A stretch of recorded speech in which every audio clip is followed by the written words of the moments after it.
Oh, even bayi pun juga tidak boleh. Iya, tidak perlu. Tidak perlu ya, karena even bayi pun juga bisa melakukan self cleaning telinganya. Iya, tapi memang kembali lagi sama seperti orang dewasa, pada beberapa bayi, beberapa orang, beberapa anak itu memang kotoran telinganya itu sangat banyak.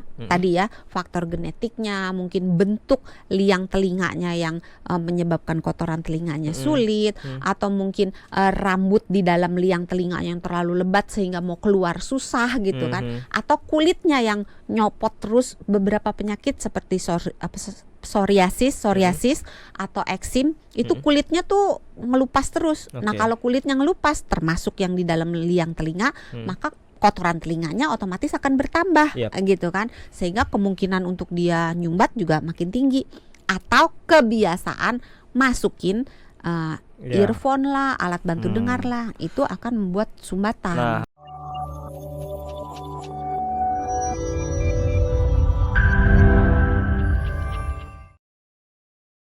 Nah, pertanyaan selanjutnya, dokter boleh tolong pakai headphone-nya, jadi biar operator kita tidak sulit, jadi biar bisa mendengarkan. Ini bertanyanya lewat voice note ya. Ada Mas Chandra Budiman. Silakan Mas Peter selaku operator untuk membacakan voice note-nya. Sore Dokter Santi dan Mas Sony, saya sakit voice note, mohon maaf sambil perjalanan pulang kantor ya. Mau nanya dong, kalau sebenarnya bersihin kuping, sarannya pakai cotton bud atau pakai alat yang buat pembersih yang berbahan besi itu loh? Karena saya lebih prefer pakai bahan yang besi, kayak buat nyungkil, maaf ya, kotoran itu kayak terangkat gitu, kayak dikerok. Itu salah nggak sih? Malah bikin jadi kayak tagihan, kok enak ya nariknya, keluar semua gitu. Makasih atas sarannya. Ini menarik karena tidak hanya cotton bud saja, tapi juga ada yang besi ya. Jujur saya belum pernah coba karena takut sendiri. Besi kan runcing ya dan sakit ya. Tapi malah kalau menurut Mas Chandra enak sampai bikin nagih katanya. Gimana pendapat dari dokter Santi? Terima kasih Mas Chandra Budiman yang lagi di jalan. Hati-hati di jalan, jangan stres sama macet gitu kan.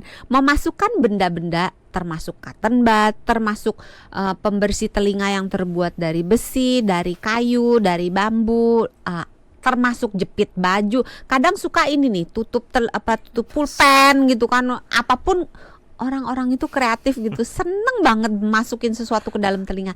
Itu tidak dianjurkan. Ya, sebaiknya tidak melakukan itu, walaupun rasanya kok kayaknya selama ini mah aman-aman aja gitu kan, nggak pernah apa-apa, bersih-bersih aja gitu, terus ketarik keluar gitu. Memang bisa ngeluarin kotoran dengan alat pembersih telinga yang terbuat dari besi atau bambu atau bahkan cotton bud. Tapi ingat, dengan gerakan kita memasukkan sesuatu ke dalam telinga, maka gerakan itu bisa berpotensi mendorong kotoran telinga yang tadinya udah mau copot keluar jadi masuk lagi ke dalam. Jadi mungkin aja sebagian keangkat, sebagian kedorong ke dalam. Nah, makin jauh dia kedorong ke dalam, makin sulit dia bergerak keluar. Makin tinggi kemungkinan dia ngumpul terus dia menyumbat liang telinga kita, sehingga namanya ada diagnosanya itu cerumen impacted, kotoran telinga yang menyumbat liang telinga. Dan kotoran telinga yang menyumbat liang telinga bisa menyebabkan macam-macam tuh, rasa penuh, rasa nyeri telinganya, terutama kalau habis mandi, pendengarannya turun, kadang-kadang bisa bikin gangguan keseimbangan, kadang-kadang bisa bikin bunyi yang nging gitu. Ini lain lagi nih Pak Ruli nih, boleh nggak pakai bulu burung atau bulu ayam? Pak Ruli, terima kasih pertanyaannya. Ini kalau sering ya kalau di film-film zaman dulu kan, sampai meremelek gitu kan, ngorek-ngorek gitu. Tidak disarankan memasukkan apapun termasuk jari kita sendiri ke dalam liang telinga. Apalagi bulu burung bulu ayam kan kotor ya. Kan dibersihin dulu atuh. Tapi walaupun sudah dibersihkan pun tidak boleh memasukkan apapun ke dalam liang telinga. Yang harus dibersihkan hanyalah daun telinga.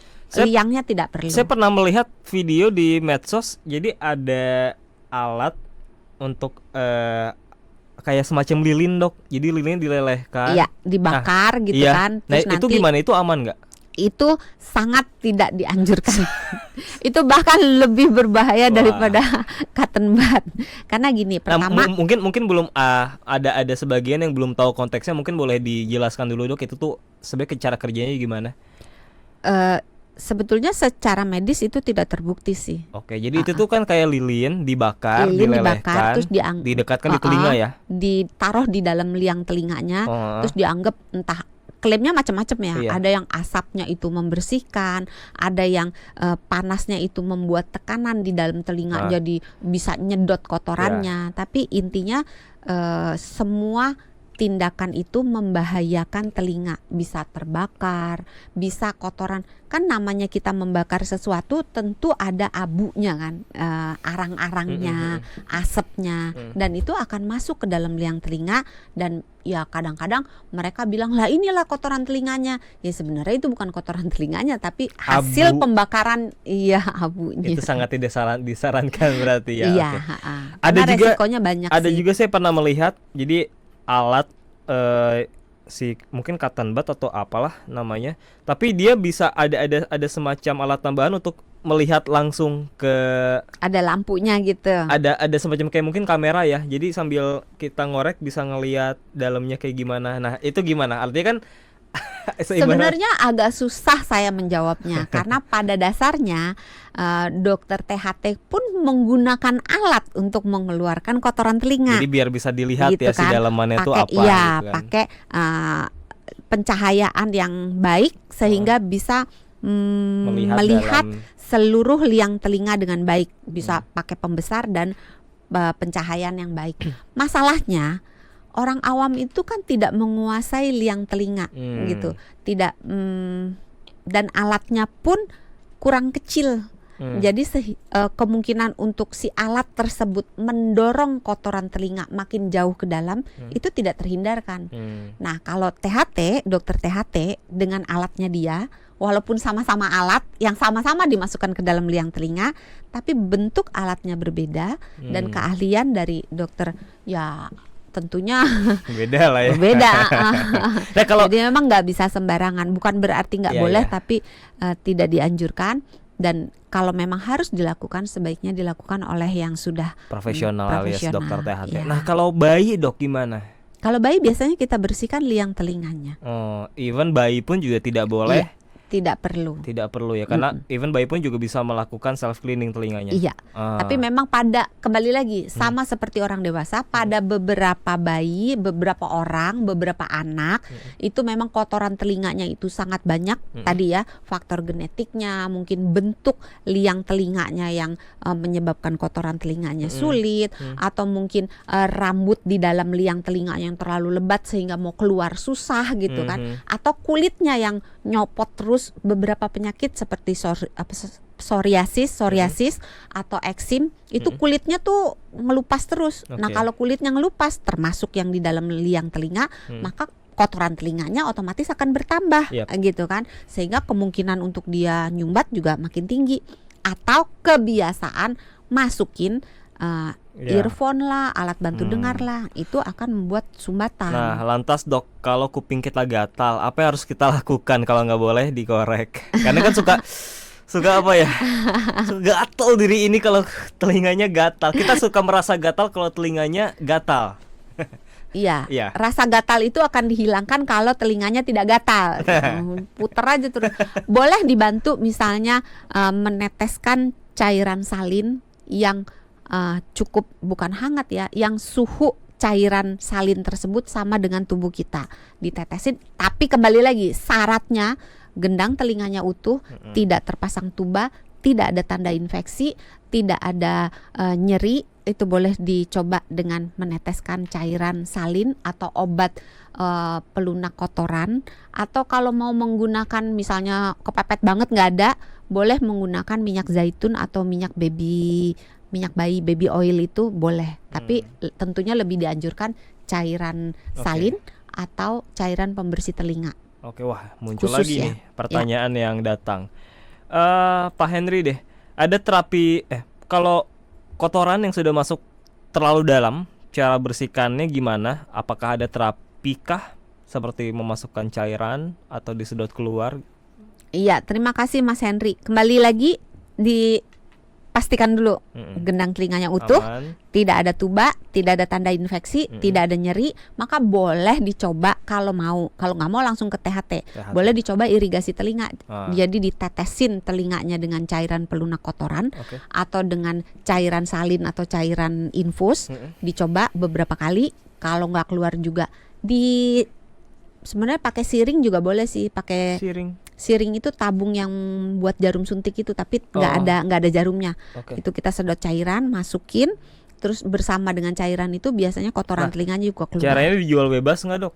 Yang mana? Cairan Yang salin. salin. Salin di apotek ada. Oh, di apotek Bilang ada aja ya? cairan infus, Oke. mereka udah mengerti. Ini ada dua nih yang bertanya pertanyaan yang sama. Ya. Ibu Sarah sama satu lagi adalah Cleo. Nah, kalau kuping kemasukan air, cara mengeluarkan yang benarnya gimana? Kalau saya ya, Dok, mengeluarkan air biasa Pasti kayak ikan dipancing. Iya, dipancing. Misalkan yang tersumbatnya di kanan, saya akan masukkan air dari Hah? Enggak, dari masukkan air terus habis itu keluar sendiri Dari ya kan? telinga yang sama apa telinga yang beda? Telinga yang sama dong. Oh iya. Soalnya tadi kan bilangnya yang lain. Enggak kebalik. Benar Ya, enggak itu? terima kasih Ibu Sarah dan Bapak Cleo. Ini memang pertanyaan yang selalu muncul kalau topiknya tentang telinga gitu. Dipancing boleh nggak, Dok, gitu kan? Apalagi kalau habis berenang atau habis Iya. mandi keramas, kadang-kadang suka masuk gitu kan. Biasanya kita bisa menggunakan hukum gravitasi. Jadi ditenglengin, dimiringkan kepalanya di telinga yang kemasukan air ke arah menghadap ke arah bawah. Jadi secara gravitasi cairan tersebut akan bergerak keluar.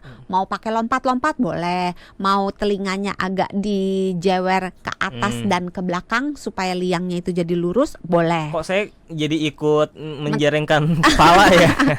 Ya kita otomatis gitu kan.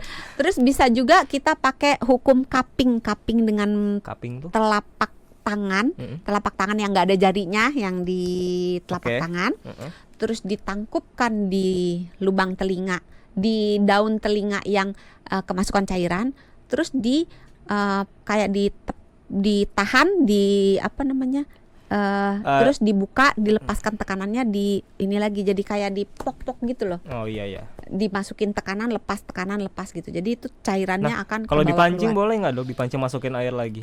Sebetulnya boleh dengan catatan cairannya bersih yang dimasukkan dan suhunya kurang lebih sama dengan suhu badan kita. Jadi- jangan terlalu dingin, jangan terlalu panas. Jadi kalau kayak Dipancing air boleh. di bak mandi boleh aja berarti ya.